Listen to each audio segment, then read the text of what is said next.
Bismillahir Rahmanir Rahim. This is the English summary, just in a translation of the Majlis of Hazrat Maulana Qamar Uzzaman Sahab Damat Barakatuhum, which took place on Friday, the 22nd of Shawwal 1442, corresponding with the English date 4th of June 2021.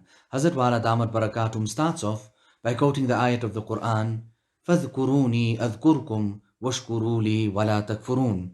Thereafter, Hazrat Wala Damat Barakatum goes on to say that yesterday, regarding this topic, much was said after the Maghrib Salat. My Mahbub spoke on this. That it's obvious that many were not present, and I want to repeat the same discussion now. And إِذَا تَكَرَّرَ تَقَرَّرَ. When something is repeated, then it becomes deeply entrenched in the hearts. It becomes established in the hearts when a person goes over something repeatedly. Allah Ta'ala give us the tawfiq and the hidayat of making amal accordingly, rather living our lives in the most beautiful way and accordingly. Now the Arabic ibarat is that of Maulana Sayyid Muhammad Ahmad Yar Saab, and he is speaking about the corruption of the heart and wasting time. He goes on to say that, and he lists 10 things from which no benefit is derived. 10 things from which no benefit is derived. He starts off by saying, وَبَعْدْ وَدِدْتُ أَنْ أُذَكِّرَكُمْ وَنَفْسِي بَعَشَرَةِ أَشْيَاء ضَائِعَةٍ لَا يُنْتَفَعُ بِهَا. He says, I would like to remind you and myself of 10 destructive things from which no benefit is derived. Number 1, علم لا يعمل به. Knowledge which is not practiced. A person knows, but he does not practice on it. He understands, he knows salat, roza, truthfulness, honesty, but is not practicing upon it. You know, honesty is such a thing that there was no doubt in it since the old days and the past, when Abu Sufyan came and he was in front of Herakl and he had the opportunity to say something against Rasulullah sallallahu alaihi wasallam, but out of the fear of those that were standing behind him, that they would say that our leader is speaking a lie, he did not speak that lie, and he said that it had to be said. Number 2, وَعِلْمٌ لَا إِخْلَاصَ فِيهِ وَلَا إِقْتِدَاء. Practice. وَعَمَلٌ لَا إِخْلَاصَ فِيهِ وَلَا إِقْتِدَاء. Practice in which there is no sincerity. You're carrying out the amal, but you got no sincerity in it. إِنَّمَا الْأَعْمَالُ بِالنِّيَّاتِ. Whereas actions are judged by their intentions. If there's no good intention, then the action is worthless. You know, I had 2 mazmoons in front of me. One was that about the malfuzat of Sayyid Ta'ifa Junaid Baghdadi rahimahullah, and the other one was about this important article on the 10 things that would corrupt the heart and waste time. And I chose to speak on this. Point number 3. وَمَالٌ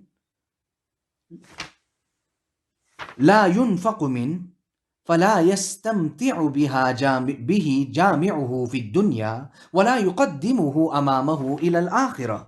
Wealth which is not spent, the one who accumulates it neither enjoys it himself in this world, nor does he send it forward for his year after. He has the wealth, he doesn't spend from it, he doesn't benefit from it himself in this world, nor does he send it in front for the akhirat for himself. You know, people were accumulating money, and you witnessed it here in this country, where overnight they changed the currency and everything is lost. And people have experienced this in other countries as well. People put money in the banks in America, and after that they don't find it, or whatever happens to it. However, we understand that when a person gives his zakat, then by means of giving his zakat, he protects his wealth. On one occasion, we were going to our village and there were many wealthy people, absolutely wealthy, millionaires, billionaires with us. But at that time, because of certain reasons, and I would say also that I did not even have that amount of wus'at. But these people did not even say that we are on such a long journey. Let's stop for a while and even have one cup of tea. Meaning so much of wealth accumulated themselves. They were not prepared to use their own wealth, whereby benefiting themselves, and nor would they send it forward for the akhirat. Point number 4. وَقَلْبٌ فَارِغٌ مِّن مَحَبَّةِ اللَّهِ وَالشَّوْقِ إِلَيْهِ وَالْأُنْسِ بِهِ. A heart which is devoid of Allah's love, yearning for Him, and affinity with Him. The love of Allah subhanahu wa ta'ala is amazing. Khaja Muhammad Masoom used to say, this qalb, this heart, first of all, let's understand this, that the heart is from Allah subhanahu wa ta'ala's side.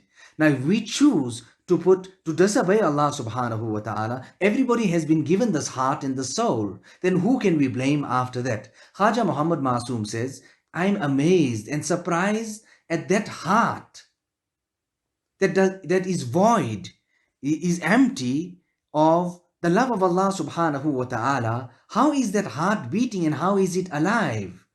The author of Fathul Bari writes so beautifully, Muhabbatullahi ala qismain, faradun wa nudubun. The love of Allah subhanahu wa ta'ala can be put into two categories.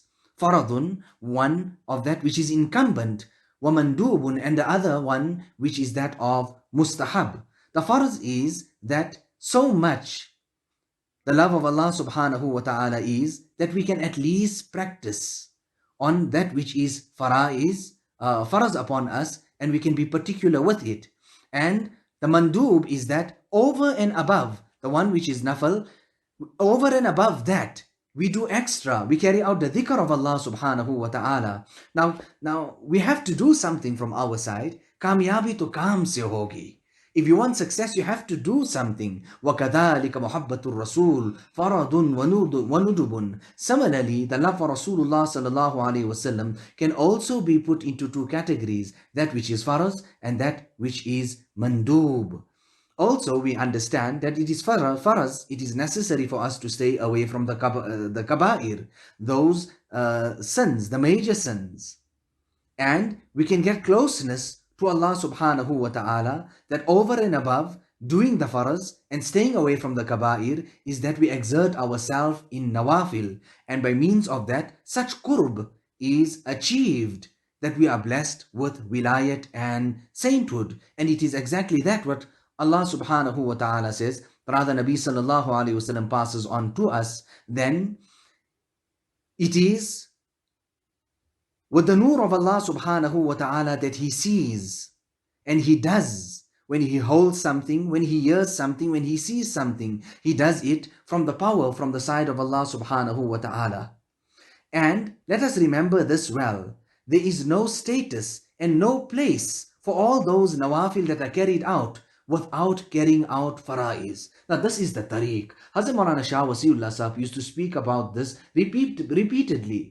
And he would emphasize on the necessity of carrying out the faraiz, and then after that to top up with the nawafil.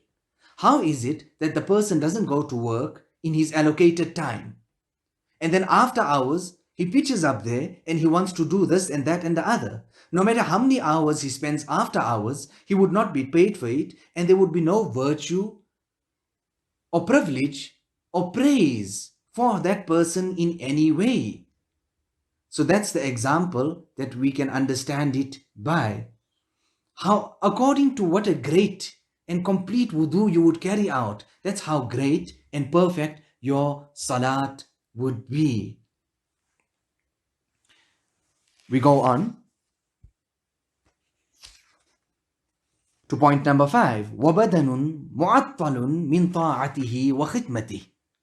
A body which is paralyzed from obeying Allah subhanahu wa ta'ala and serving Him. that we can't even stand, we cannot even make musafaha, we cannot even carry out any amal, we can't even walk a few steps for the sake of Allah subhanahu wa ta'ala. Point number 6. ومحبة لا تتقيد برضاء المحبوب وامتثال أوامره.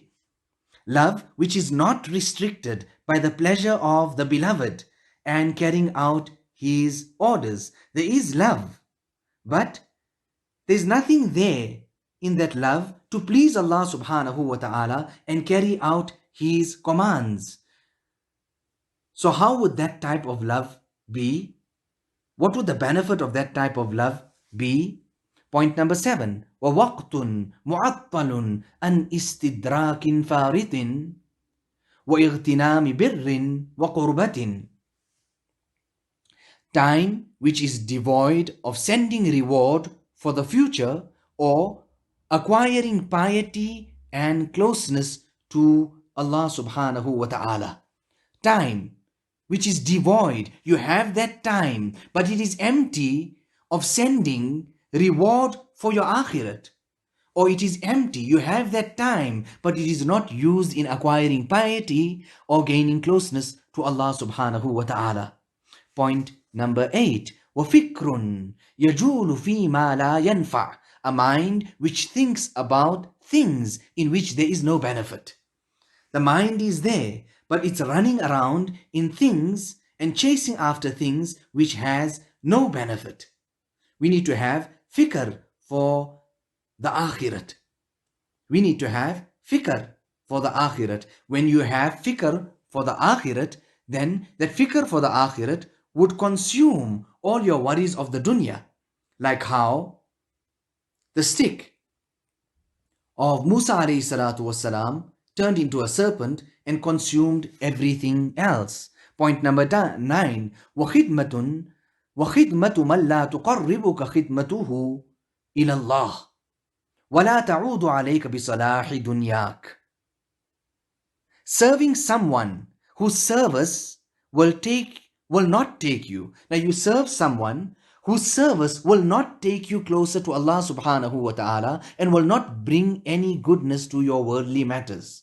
So you go and you serve somebody who is not kosher, rather he's astray, he's off the path, he doesn't have a life of sunnah. So you're serving someone whose service will not take you close to Allah subhanahu wa ta'ala, and nor will it bring any goodness to you in this in worldly matters.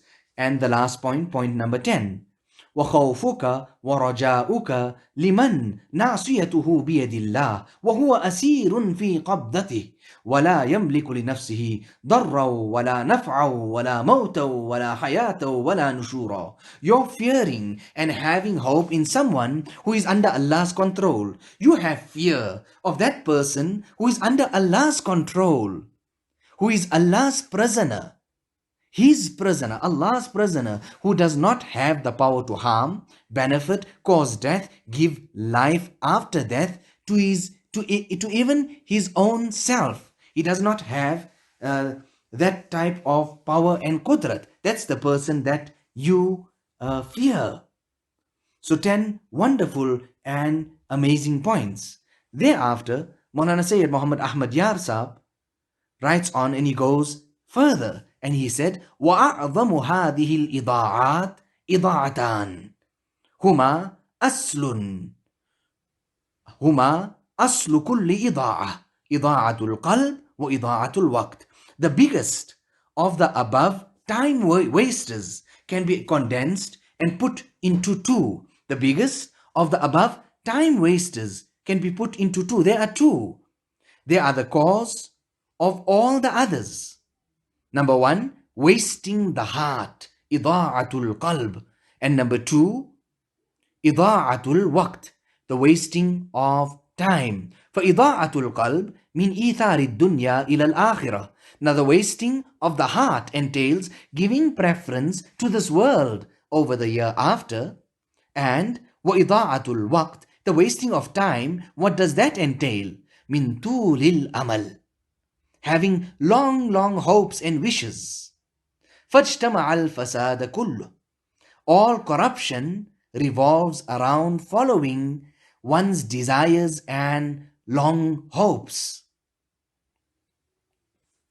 Now, rectitude, Islah,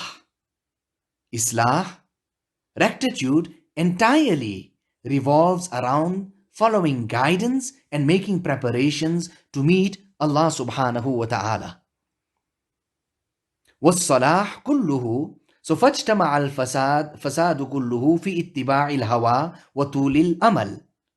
Right? So wasting time and all corruption revolves around following one's desires and having long hopes. And rectitude entirely revolves around اتباع الهدى والاستعداد للقاء, following guidance and making preparations to meet Allah subhanahu wa ta'ala. Wallahul musta'an.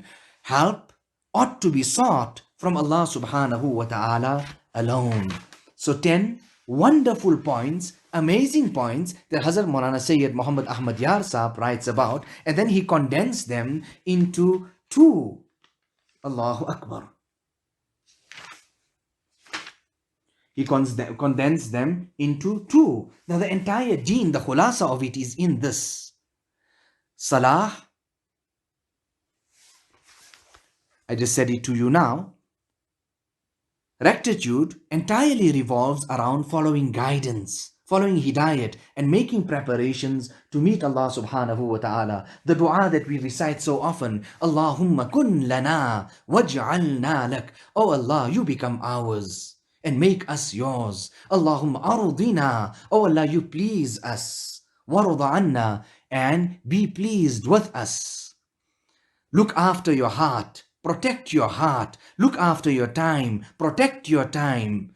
The famous hadith and fundamental hadith of Islam. Like we have one of the fundamental ahadith of Islam, Al-Muslim, Man salim al-Muslimuna min lisanihi wa yadih. A true believer is the one whom other believers are safe from the harms and the evils of his tongue and his hand. Like how we have the status, the daraja and stature of that particular hadith. This hadith is in also that same category and bracket, a hadith of very high nature in its ta'lim as well. Min husni islamil mar'i tarkuhu ma la ya'ni. From the beauty of the Islam of an individual is that he leaves all those things out which does not concern him.